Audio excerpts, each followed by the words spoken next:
Alright, nandito na naman tayo mga kaibigan, reaction video na naman. Talaga namang ibang level na mga kaibigan ang nangyayari sa bansang Pilipinas ngayon na eto na nga ang Pilipinas, balitang balita at trending na trending ngayon. AFP, Chief General Browner, pinaghahandaan na ang Northern Luzon Command sakaling lusubin. Okay, sakaling lusubin ng China ang Taiwan. Okay? Bitin na. Alright? Ibig sabihin ay pinapaganda ang mga AFP, okay, forces ng Pilipinas na ang China nga sigurado or siguro, okay, ay dadalihin na or sasakupin na ang Taiwan. Okay? Pag nagkagera itong dalawang mga kaibigan, possible na damay. Sigurado ang Pilipinas.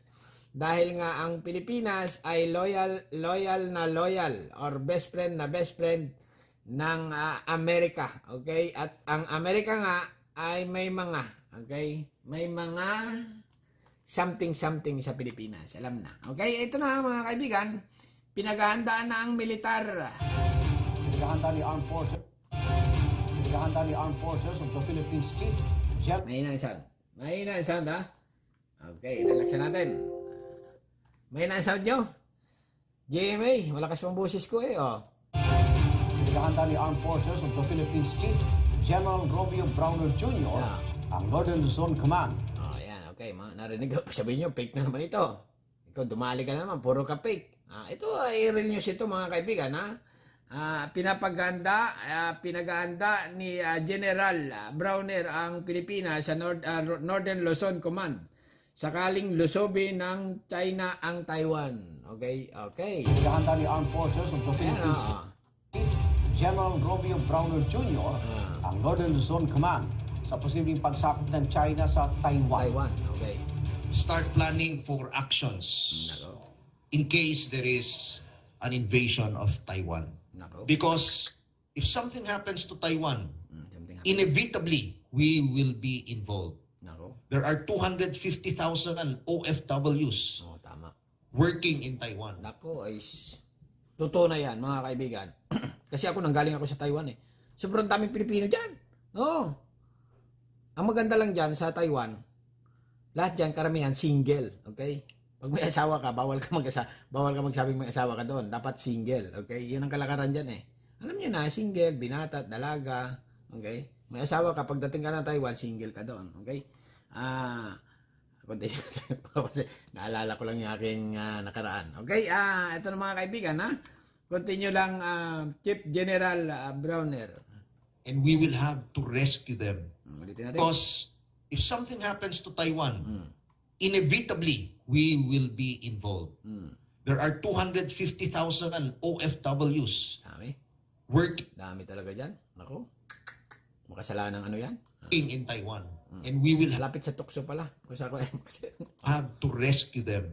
Rescue. Thank you, Browner.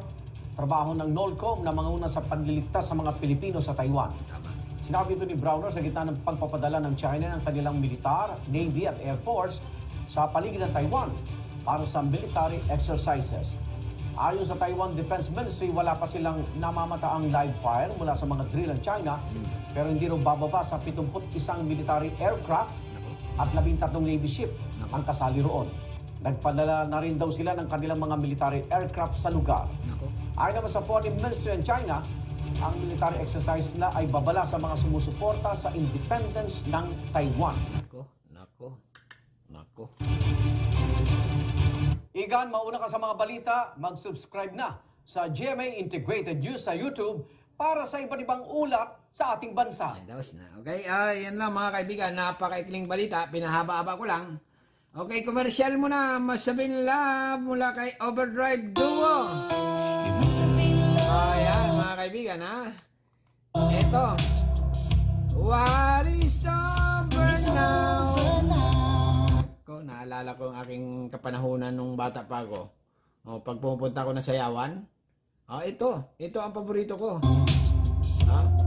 Sumasayaw ako ng mga chikiting nung araw. Pasok mga taglalaki. Pasok ang may pera. Nako. Ay, Diyos mio, Marimar. Nare-remember ko ang mga nung ako ay nasa Taiwan. Ha? Sobrang daming babae dyan. Sabi ko sa iyo. Ah. Pero magsalita. Alright, hanggang dito na lang mga kaibigan, ha? Ka-reaction ko lang kasi sa una kong video, okay? Una kong channel. Kaya, medyo, alam na. Alright, hanggang dito na lang. Subscribe channel. Don't forget, comment. Bye-bye. Thank you.